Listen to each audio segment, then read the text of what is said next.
माझ्याकडे शस्त्रक्रियेचे पैसे नव्हते, त्यामुळे डॉक्टर साहेबांनी माझ्या मुलाला वॉर्डमधून बाहेर काढण्याचा आदेश दिला होता. मी रडत रडत डॉक्टरांच्या केबिनमध्ये शिरलो. त्यांच्या पायांवर पडावं, त्यांच्यासमोर विनवण्या कराव्यात म्हणून. डॉक्टर रागाने मला ढकलण्यासाठी हात उचलणार इतक्यात त्यांची नजर माझ्या हातावरच्या एका जुन्या खुणेवर पडली. ते अचानक थबकले आणि पुढच्या क्षणी उलट माझ्याच पायांवर कोसळले. शहरातील सर्वात मोठं आणि आलिशान सिटी हॉस्पिटल रात्रीच्या अंधारात हजारो दिव्यांनी चमकत होतं. काचेचे उंच दरवाजे, थंड हवा देणारे वातानुकूलन यंत्र आणि संगमरवरीसारखी चमकणारी फरशी, हे सगळं पाहून स्पष्ट जाणवत होतं की ही जागा लोकांच्या सेवेसाठी कमी आणि दिखाव्यासाठी जास्त उभी करण्यात आली होती. इथे माणसाचा जीव वाचवण्यासाठी पैशांची सर्वात मोठी अट होती. त्या हॉस्पिटलच्या 4थ्या मजल्यावर जनरल वॉर्डमधील खाटेवर माझा 8 वर्षांचा मुलगा रोहित जीवन आणि मृत्यूच्या सीमेवर झुंज देत पडला होता. त्याचा निष्पाप चेहरा पिवळा पडला होता आणि श्वास तुटत होते. खाटेजवळ ठेवलेल्या खुर्चीवर मी बसलो होतो. माझे कपडे मळकट आणि जागोजागी फाटलेले होते. हातांवर कष्टाची जखम होती आणि डोळ्यात गरिबीचं दुःख स्पष्ट दिसत होतं. अशी असहाय्यता फक्त एका बापाच्या डोळ्यात दिसू शकते. मी एक मजूर होतो. दिवसभर विटा उचलून कसाबसा संसार चालवत होतो. पण गेल्या एका आठवड्यापासून माझं आयुष्य पूर्ण अंधारात बुडालं होतं. कारण मला समजलं होतं की माझा एकुलता एक मुलगा रोहितच्या हृदयाला छिद्र होतं. गावातील सरकारी दवाखान्यातील डॉक्टरांनी मला ही गोष्ट सांगितली होती आणि असंही सांगितलं होतं की जर मुलाला वाचवायचं असेल तर त्याला शहरातील मोठे डॉक्टर चंद्रकांत यांच्याकडे घेऊन जा. तेच योग्य उपचार करू शकतात. मी माझ्या पत्नीची शेवटची निशाणी असलेले सोन्याचे कडे विकले. घरातली पितळी भांडी विकली. अगदी माझी एकमेव सायकलसुद्धा विकली. फक्त मुलाच्या उपचारासाठी शहरात येता यावं म्हणून. माझी सगळी जमापुंजी घेऊन मी मोठ्या आशेने इथे आलो होतो. पण शहरातील हॉस्पिटलमध्ये माणुसकीपेक्षा नोटांची किंमत जास्त असते हे मला कुठे ठाऊक होतं. मी हॉस्पिटलमध्ये शिरताच सुरक्षा रक्षकांनी मला अडवलं. हात जोडून विनंती केल्यानंतरच त्यांनी मला आत जाऊ दिलं. स्वागत कक्षावर बसलेल्या कर्मचाऱ्यांनी माझ्याकडे असा कटाक्ष टाकला जणू मी एखादा तुच्छ माणूस होतो. मी खिशातून जुने चुरगळलेले नोटांचे गठ्ठे काढून त्यांच्या हातात दिले. एकूण 50,000 रुपये होते. तीच माझी आयुष्यभराची कमाई होती. डॉक्टरांनी मुलाला दाखल करून घेतलं, पण 2 दिवसांनी त्यांनी माझ्यावर दुःखाचा डोंगरच कोसळवला. वरिष्ठ डॉक्टर तपासणी करताना कागदपत्र पाहत गंभीर आवाजात म्हणाले, तुमच्या मुलाची प्रकृती खूप बिघडते आहे. हृदयाची झडप आकुंचन पावत आहे. तातडीने हृदयाची शस्त्रक्रिया करावी लागेल, नाहीतर तुमचा मुलगा 24 तासही जगू शकणार नाही. मी आशेने डॉक्टरांकडे पाहत होतो. कदाचित एखादं औषध देतील आणि माझा मुलगा वाचेल अशी शेवटची आशा होती. पण त्यांनी लगेच परिचारिकेला सांगितलं, यांना शस्त्रक्रियेचा खर्च सांगा. परिचारिकेने माझ्याकडे पाहिलं आणि शांत आवाजात सांगितलं, किमान 15 लाख रुपये लागतील. जर संध्याकाळपर्यंत पैसे भरले गेले तर ठीक, नाहीतर रुग्णाला घरी घेऊन जावं लागेल. आमच्याकडे कुठलाही मोफत निधी चालत नाही. 15 लाख रुपये हे शब्द माझ्या कानात वितळलेल्या शिष्यासारखे उतरले. 15 लाख तर दूरच, आता माझ्याकडे 15,000 रुपये देण्याची ही ताकद उरली नव्हती.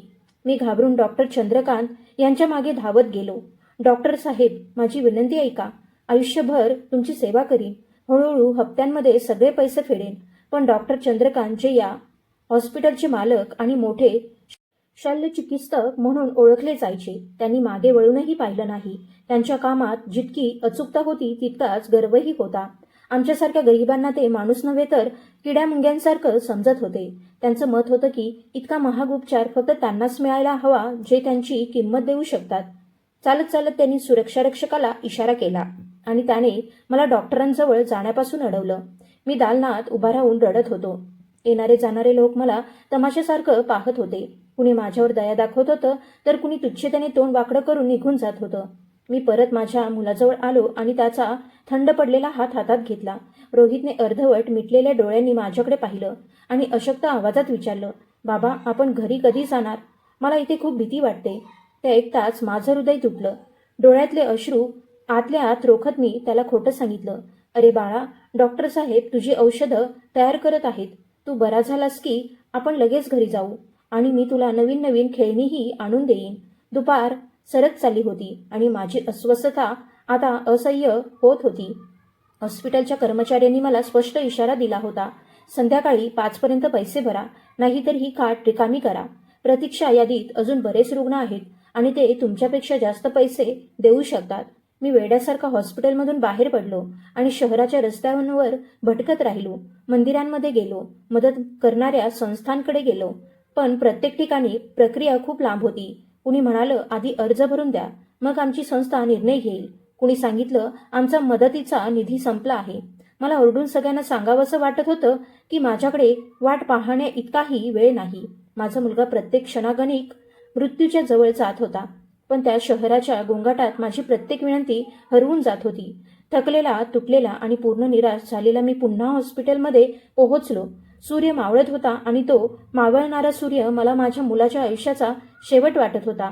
मी वॉर्डमध्ये शिरताच पाहिलं की 2 वॉर्ड बॉय माझ्या मुलाच्या खाटेजवळ उभे होते आणि एक परिचारिका रोहितच्या हातातील सलाईन काढत होती. यंत्रांचा वीज पुरवठा बंद केला जात होता. रोहित वेदनेने तडफडत होता. ते दृश्य पाहून माझे हात पाय थरथर कापू लागले. मी धावत त्यांच्याजवळ गेलो आणि परिचारिकेचा हात पकडला. हे हे काय करत आहात तुम्ही? माझ्या मुलाला सोडा. अजून त्याचा श्वास चालू आहे. तुम्ही त्याला असं मरू देऊ शकत नाही. माझ्या आवाजात इतकी वेदना होती की संपूर्ण वॉर्डमध्ये शांतता पसरली. परिचारिका घाबरून लगेच मागे सरकली. वॉर्ड बॉयने मला जोरात ढकललं. मागे वा. वरून आदेश आले आहेत. तुम्ही अजून पैसे भरलेले नाहीत, त्यामुळे आम्ही आता तुमच्या मुलावर उपचार करू शकत नाही. ही खाट ताबडतोब रिकामी करा. मी थेट जमिनीवर कोसळलो. मी सगळं विकलं आहे. माझ्याकडे आता काहीच उरलेलं नाही. फक्त माझा मुलगा उरलाय. जे काही होतं ते सगळं मी सकाळीच जमा केलं. आता माझी एकमेव संपत्ती हा मुलगाच आहे. मी याला इथून कुठेही घेऊन जाणार नाही. वॉर्ड बॉय माझ्याकडे वळून रागाने ओरडला. इथे तमाशा करू नका. शांतपणे तुमच्या मुलाला घेऊन निघा, नाहीतर सुरक्षा रक्षकांना बोलावतो. ते तुम्हाला ओढत बाहेर फेकून देतील. डॉक्टर चंद्रकांत यांचा स्पष्ट आदेश आहे की ही खाट लगेच रिकामी झाली पाहिजे. डॉक्टर चंद्रकांत यांचं नाव ऐकताच माझ्या मनात पुन्हा आशेची एक छोटीशी ज्योत पेटली. सकाळपासून सगळेजण सांगत होते की डॉक्टर चंद्रकांतच या हॉस्पिटलचे सर्वेसर्वा आहेत. इथली प्रत्येक गोष्ट त्यांच्या इच्छेनुसार चालते.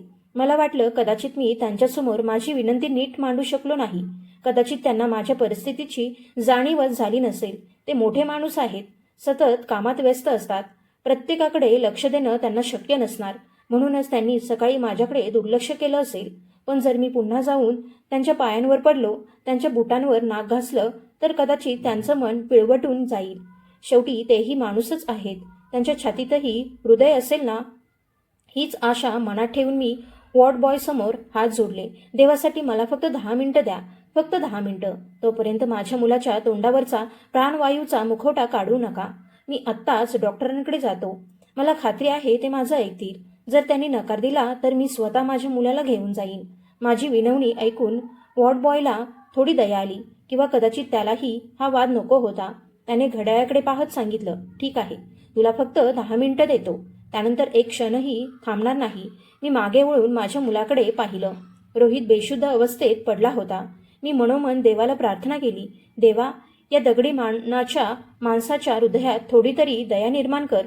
हे म्हणताच मी वेड्यासारखा डॉक्टर चंद्रकांत यांच्या केबिनकडे धाव घेतली.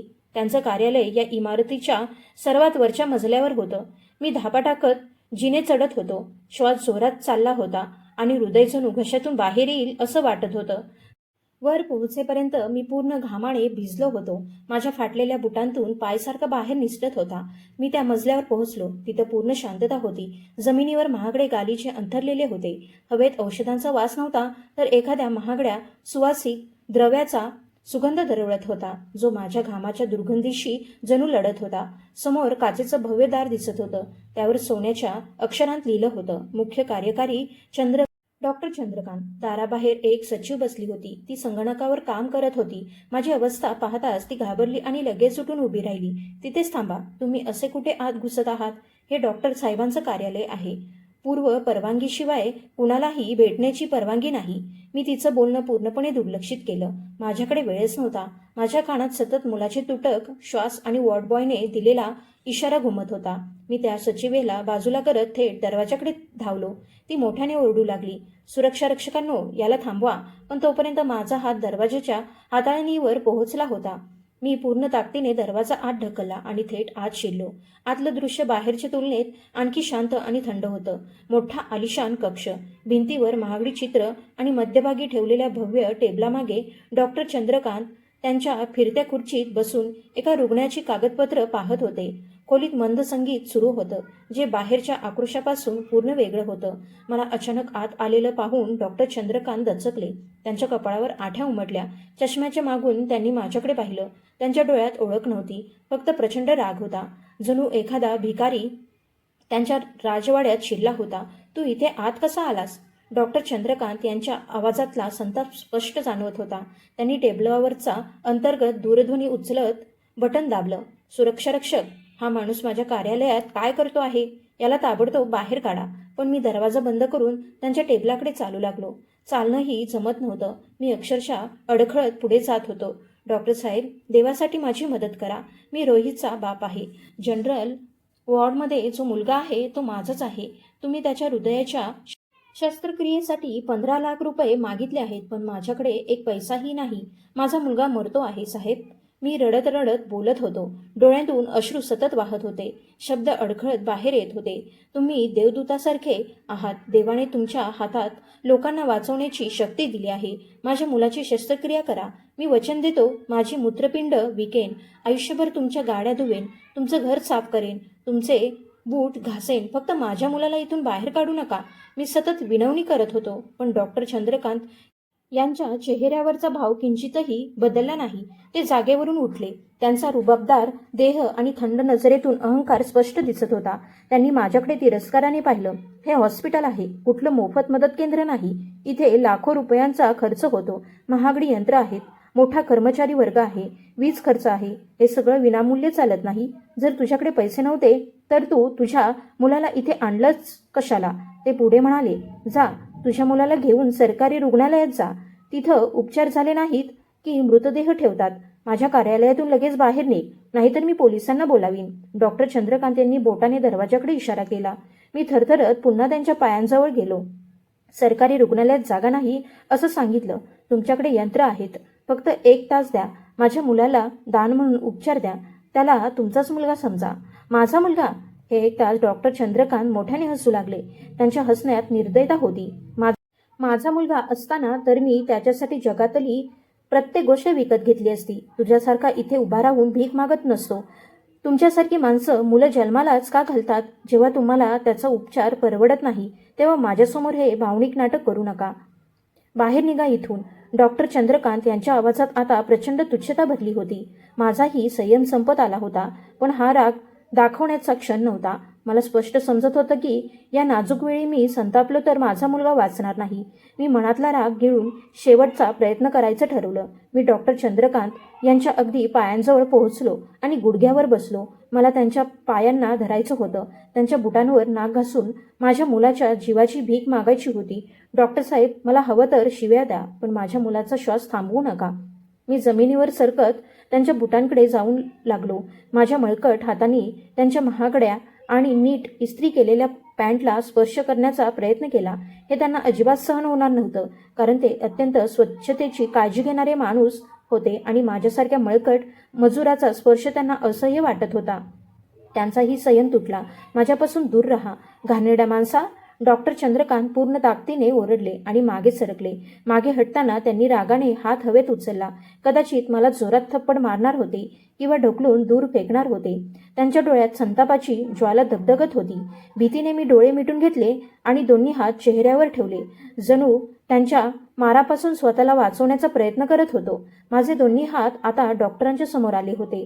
त्यांचा हात माझ्या गालावर पडणार इतक्यात अचानक हवेतच थांबला, जणू एखाद्या अदृश्य शक्तीने त्यांचा हात पकडून ठेवला होता. डॉक्टर चंद्रकांत यांची नजर माझ्या त्या हातावर खिळून राहिली, जो मी स्वतःला वाचवण्यासाठी चेहऱ्यासमोर धरला होता. त्यांचे डोळे विस्फारले गेले. श्वास अडकून बसला. तो एखादा साधा जखमेचा व्रण नव्हता. भाजलेल्या त्वचेचा एक अतिशय जुना आणि भयानक डाग माझ्या संपूर्ण मनगटावर पसरलेला होता. क्षणात त्यांच्या चेहऱ्यावरचा राग नाहीसा झाला आणि त्या जागी जबरदस्त धक्का आणि अविश्वास उमटला. त्यांचा चेहरा पूर्ण पांढराफटक पडला. जळणाऱ्या आगीचे लोळ, चारही बाजूंनी उठलेल्या आक्रोश, कोसळणारी इमारत. डॉक्टर चंद्रकांत यांच्या तोंडातून हलकी किंकाळी बाहेर पडली. त्यांच्या पायांमध्ये शक्तीच उरली नव्हती. ते खुर्चीचा आधार घेत डगमगत उभे राहिले. मला जेव्हा जाणवलं की थप्पड बसलेली नाही, तेव्हा मी हळूहळू हात खाली घेतला आणि डोळे उघडले. जे दृश्य माझ्यासमोर होतं ते पाहून मी थक्क झालो. ज्याच्यासमोर कुणी डोकं वर करून बोलण्याची हिंमत करत नव्हतं, तेच डॉक्टर चंद्रकांत हळूहळू खाली वाकले आणि थेट माझ्यासमोर गुडघ्यावर कोसळले. त्यांनी थरथरणाऱ्या हातांनी माझा तोच हात पकडला ज्यावर भाजल्याचा डाग होता आणि पुढच्या क्षणी जे घडलं त्याने मला पूर्ण हादरवून टाकलं.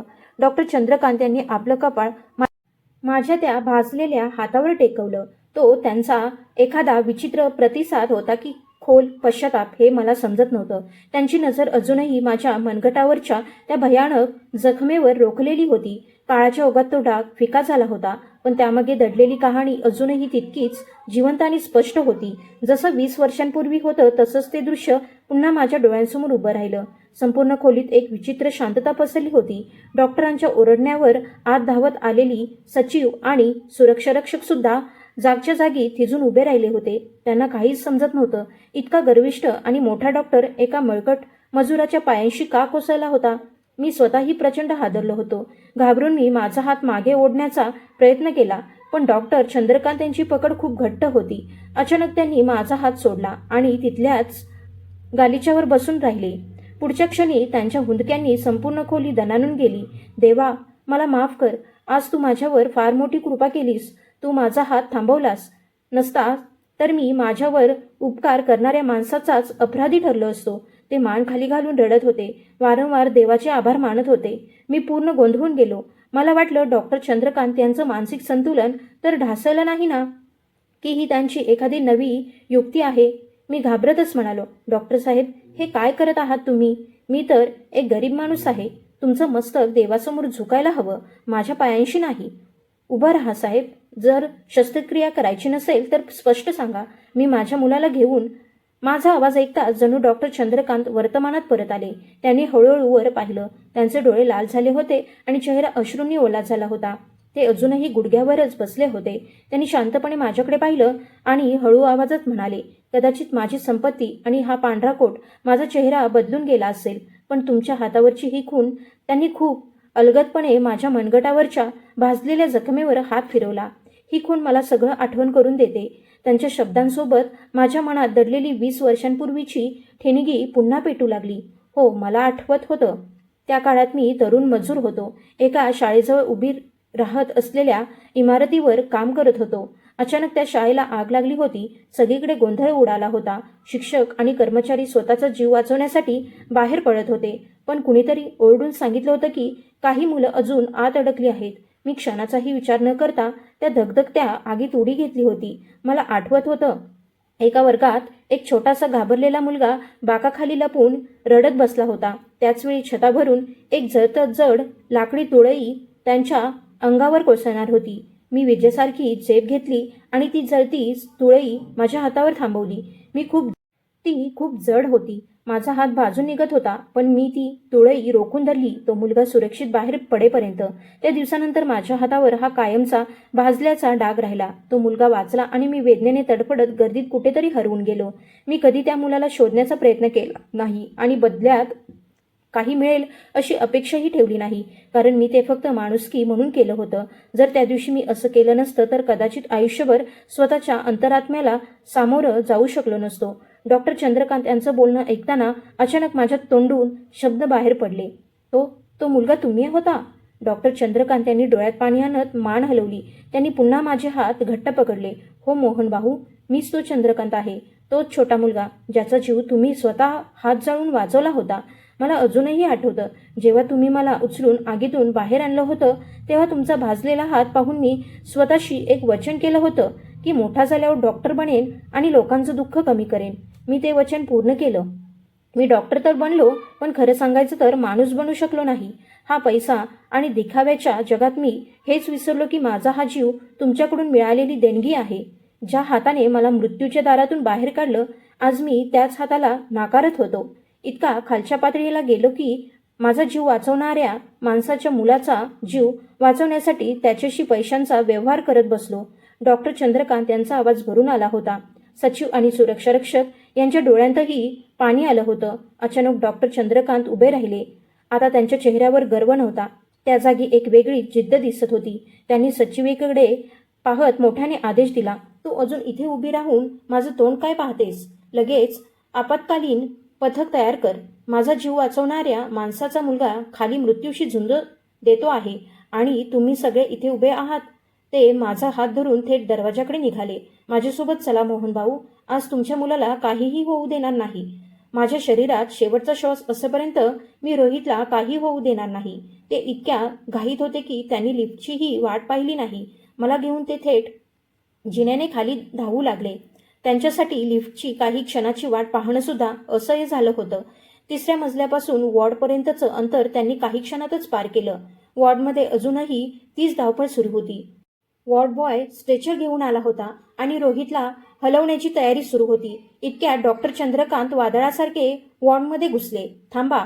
त्यांचा आवाज सिंहाच्या गर्जनेसारखा संपूर्ण वॉर्डमध्ये घुमला.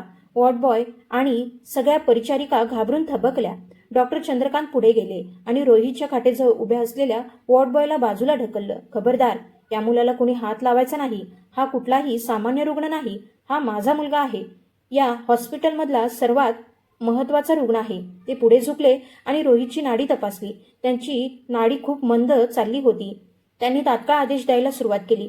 हृदय शस्त्रक्रिया पथकाला लगेच शस्त्रक्रिया कक्षात बोलवा. आणि ऐका, डॉक्टर हर्ष, डॉक्टर नीरज आणि संपूर्ण वरिष्ठ पथक मला 5 मिनिटांत इथे हवे आहेत. प्राणवायूची व्यवस्था ताबडतोब करा आणि याला लगेच तिकडे हलवा. संपूर्ण कर्मचारी वर्ग स्तब्ध झाला होता. 10 मिनिटांपूर्वी जो डॉक्टर या मुलाला बाहेर काढण्याचा आदेश देत होता, तोच आता त्याच्यासाठी संपूर्ण हॉस्पिटल डोक्यावर घेत होता. पण डॉक्टर चंद्रकांत यांना प्रश्न विचारायची हिंमत कुणातही नव्हती. त्यामुळे त्यांचा आदेश मिळताच सगळे कामाला लागले. रोहितला ताबडतोब स्ट्रेचरवर झोपवलं गेलं आणि डॉक्टर चंद्रकांत स्वतःच्या हाताने ते स्ट्रेचर ढकलत शस्त्रक्रिया कक्षाकडे धावू लागले. मीही त्यांच्या मागे धावत होतो. पण माझ्या मनात अजूनही एकच प्रश्न घोंघावत होता, मी त्यांच्यावर विश्वास ठेवावा की नाही? शस्त्रक्रिया कक्षाच्या दरवाजाजवळ पोहोचताच डॉक्टर चंद्रकांत थांबले. त्यांनी माझ्या खांद्यावर हात ठेवला आणि शांत आवाजात म्हणाले, मोहन भाऊ, तुम्ही इथेच बाहेर बसा आणि देवाची मनापासून प्रार्थना करा. 20 वर्षांपूर्वी तुम्ही माझा जीव वाचवला होता आणि आज माझी खरी परीक्षा आहे. मी माझ्या पूर्ण शक्तीनिशी प्रयत्न करेन, पण शेवटी जीवन आणि मृत्यू देवाच्या हातातच असतात ना. तुम्ही फक्त देवाला एवढंच सांगा की आज मला इतकी ताकद द्यावी ज्यामुळे मी तुमचं ऋण फेडू शकेन. मी थरथरणाऱ्या हातांनी त्यांच्या डोक्यावर हात ठेवला आणि म्हणालो, जा, देव तुम्हाला शक्ती देईल. त्या दिवशी मी जे माणुसकीचं नातं निभावलं होतं तो चांगुलपणा देवाच्याच नावाने केला होता आणि आजही त्याच्यावरच विश्वास आहे. आतलं वातावरण प्रचंड तणावपूर्ण झालं होतं. रोहितचं हृदय खूपच कमजोर झालं होतं. ही उघड्या हृदयाची शस्त्रक्रिया होती जी सामान्य परिस्थितीत 4 ते 5 तास चालली असती, पण इथे प्रत्येक क्षण अमूल्य होता.